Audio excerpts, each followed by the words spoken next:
Welcome to Made in Walker, the podcast that connects you to the people, the stories, and the ideas shaping our community.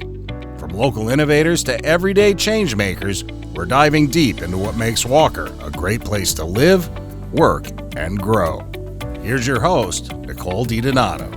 Well, you may have noticed many of our Kent County parks getting major upgrades over the last year and a half. And in Walker, work is already underway on building miles of new trails at Johnson Park that'll appeal to all ages and abilities.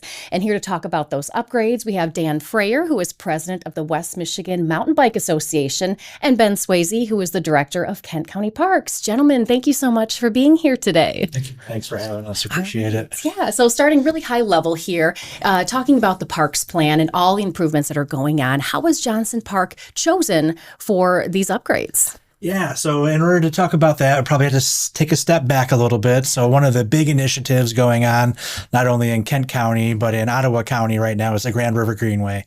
Essentially, when it's built, it'll be 80 plus miles. It'll stretch all the way from Grand Haven to the eastern county border in Lowell and actually beyond. So it'll actually go all the way to Owasso as well. So 171 miles of trail. So when looking at how to strategically make improvements to our system, we were looking at parks along that, and Johnson Park's perfectly situated, so it's right at our western border. The Greenway will come out of Ottawa County and go to that park. So we're really treating it as the western trailhead for the park. You saw some improvements in 2023, 2024. The parking lot got expanded, and now we're really excited about the mountain bike trail system. In addition to that, we're also upgrading the restroom, creating a four-season restroom, replacing the playground, making some gathering places as well. So really excited about that. The other thing is the Greenway is not only a point-to-point destination, but the experience along the way. We, in our system, have two pretty popular mountain bike systems, one at Luton Park and one at Wallfield Park. But those are the parks where you have to put your bike on the back of your car, drive there, get off, ride.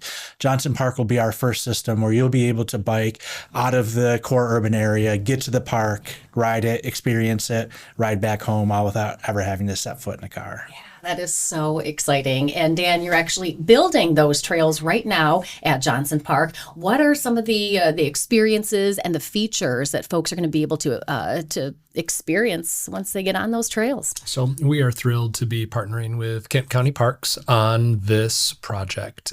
They are working with Spectrum Trail Design, which is arguably one of the best trail builders in the nation. They've supported us at our trail system at the Dragon, DTE in Chelsea, Merrill Trail, Brown County in Indiana. And when working with someone with their level of experience and expertise, paired with a highly engaged partner with the parks and a park system that has everything from perfect dirt to varied topography to location to park amenities, this is a really exciting project. Yes, and it is going to have adaptive trails, so no matter your ability, you'll be able to ride on these. And talk about the topography of Johnson Park in general. So when we look at opportunities for mountain bike trails, we really want something that's going to create an experience for everybody. And in West Michigan, there are trail users all the way from beginners, which want some gentle rolling terrain, not a lot of obstacles or tight turns, up to some pretty advanced riders. And when we look at the design of the trail at Johnson Park, we have an inner green loop that is going to have some of the gentler terrain, wider trail tread, and something that's going to appeal to adaptive riders, families, beginners, youth riders. And then we're going to have elements of the trail system that are going to have more advanced progressive features next to just traditional dirt trail. So for riders that want to test and progress their skills, they're going to be able to do that at Johnson Park. How exciting to see this come to life, I bet. And, talk about the impact it has just on the region, too. You've got, a few cities that butt up to that Johnson Park. What that means for businesses that are looking to relocate or families that want to move to the area. Why is that so important with these parks? Yeah, it's been interesting. So one of the lead organizations for the Greenway in general has been Downtown Grand Rapids, Inc. And they're very involved in not only the work that's going on in downtown Grand Rapids, but projects that are going on in Lowell, projects that are going on in Walker, and they really understand the economic impact that this type of investment can have on those communities. There was some of us that are involved in the project that got a chance to meet with Gary Vernon, who is the godfather of the mountain bike trail system in Bentonville, Arkansas, and just hear about the economic impact that has gone on there. Mountain bikers come, they spend money, they drink beer sometimes, they eat food, they get hotel rooms. So the economic impact can adds up really fast. So a lot of our partners in the Greenway project and the mountain bike trail projects that might not necessarily ride mountain bikes can understand the impact that it'll have on their communities. Definitely. You have downtown Granville that is so close nearby as well. So it just makes it so accessible for people. Mm-hmm. When you look at national case studies, visits that are coming 2 hours or more, there's individuals that are spending anywhere from $400 to $1,200 per visit. And when we think about creating a regionally significant trail system at Johnson Park, 6 to 8 miles, all of the progressive features, the varied user experience, and something for all ability levels, we're really truly focused on not just filling the parking lot at Johnson Park for the Grand Rapids, Walker, Granville area. We're also looking to draw visitors from hours away that want to make the trip to ride, let their friends know, and come. And that's what's going to make the bigger, broader impact to some of those local spots. Because you mentioned a couple of the other trails too. You've probably hopped in a vehicle and traveled just for mountain biking, and talk about just that subculture of folks who love to be out in nature on the trails, whether they're walking, running, or riding too. I'm a little bit biased that mountain bike trails are one of the lower cost park amenities that very quickly, easily, efficiently give access to some of those, to that outdoor recreation, and it is something truly for everyone. The other piece about mountain bike trails as the nonprofit group that maintains them is we're also building community.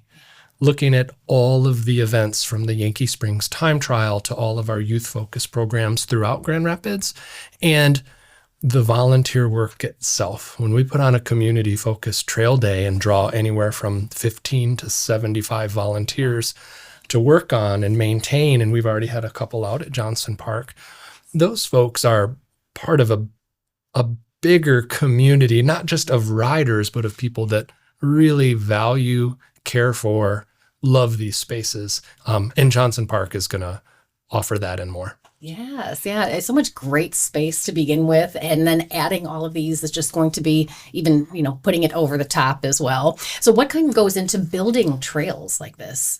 When we start first with a spot that for feasibility of a trail, right? Is it something that we're going to create, something that's going to draw trail users, that is going to be sustainable, something that can be maintained and be used? And then going and engaging with land managers to see if there's an opportunity. With land manager approval to pursue, we start to explore potential funding options for the project, and then a pretty comprehensive concept planning process where for this project, we partnered with the International Mountain Bike Association to develop the concept plan, and they looked at everything from soil type to topography to community connections. That is a plan that we're then able to use for both fundraising effort, community engagement, and then is it just works and snowballs from there to working with a partner, to get professional contractors to bid, or in some cases have something that's done with volunteers. So a complicated process. Johnson Park, we've been engaged with Kent County since 2002.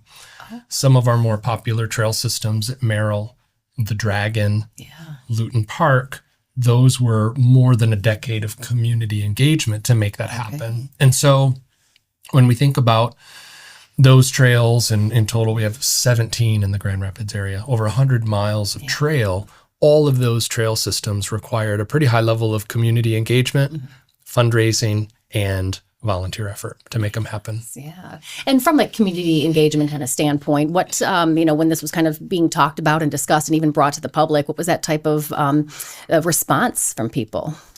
Yeah, so we every 5 years we put together a master plan for the Parks Department, and if you look at it consistently over the past couple decades, things like natural hiking, mountain biking experiences are really what they're looking for in the Kent County system. So we do all of the surveys and the charrettes and the mapping and going out to events, and there's a long standing system that shows that these are the type of improvements that our residents want here. Oh, yeah, very much. And when it does come to these trail building and the fundraising and such, what are some of the volunteer opportunities that are maybe still available for people before these trails open? So we will be working towards working alongside the builder and Kent County Parks and getting smaller groups out there to work on finish work, clearing debris. We have a handful of volunteers that are leading the way with some chainsaw work to keep the equipment operators moving. We already have just shy of 4 miles of trail roughed in, working towards the project of 6 and then pending fundraising campaign, hopefully to extend the trail to 8. We will have several trail maintenance days that we'll be posting on our socials to get people out. And there's already excitement. Like if I posted one today, I could get volunteers out there in the middle of winter to put tools on the spot. Yeah. That's how excited they are. On top of that, we have a volunteer services program as well. So our volunteers don't do the trail building, but when you create openings in the system like this, there's a lot of chance for invasive species to move around. And so we have a pretty robust volunteer services program that go out and do all of the other things besides build the trail itself. Wow. And then as far as cost wise too, because this is a lot of heavy lifting. What are we looking at there, and any other fundraising opportunities people can take advantage of? So professional construction of mountain bike trail is significant, anywhere from $12+ per linear foot. So the 6 mile trail system, original quotes around $500,000. So, still, I think one of the more popular and lower cost park amenities compared to pickleball courts and splash pads and dog parks, etc. But it's something that a lot of trail users take for granted and don't really see just how significant of an expense this is. We do have fundraising campaign that's active because 6 miles is good to go. But when we got the builder on site, was able to find an opportunity to add an additional 2 miles based on the topography and space at Johnson Park. So we do have a campaign going. As of this morning, we are a quarter of the way. So we're working to raise an additional $100,000. And that is in partnership with Kent County Parks Foundation. You can find on our socials links to give to make that jump from 6 to 8 miles is going to be something that's pretty significant for trail users. All right. And what is the timeline we are looking at as well? So with about less than 4 miles of trail roughed in, we still have an eye on the target of a finish date of summer 2026. And we're adding a little bit of a cushion, feeling confident that we're going to be able to make this fundraising campaign happen and have it be 8 miles. Yeah, and at the same time, we're working on the other amenities as well. So we finally just put together the final funding piece, which was a $400,000 grant from the Department of Natural Resources that the County Board of Commissioners will be accepting on Thursday. So that will help us with the restroom project, as well as the replacement of the playground and the different gathering spaces around the trailhead as well. So our hope is that will all coalesce around the same opening, but I have a feeling we're going to have a hard time keeping the mountain bikers off the trail while we're finishing up some of the other stuff. Understandable.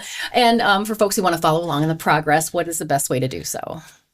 WMMPA.org and drop down at trails. That's where we're updating for Johnson Park with the fundraising campaign, project updates, and volunteer opportunities. All right, perfect. And for just the regular park improvement projects going on in Kent County? Yep. So our website is kentcountyparks.gov. We update that regularly, and you can follow us on all of our socials as well. Awesome. Ben and Dan, thank you so much on giving us a little bit of insight on this exciting project. We appreciate you both. Thank you. Thank you. And thank you for tuning in as well. Thank you for joining us for this episode of the Made in Walker podcast. If you have comments or questions about this podcast, or if you have suggestions for future episodes, we'd love to hear from you. please drop us an email at podcast@walker.city. Made in Walker is the official podcast of the city of Walker, Michigan. You can find Made in Walker wherever you get your podcasts.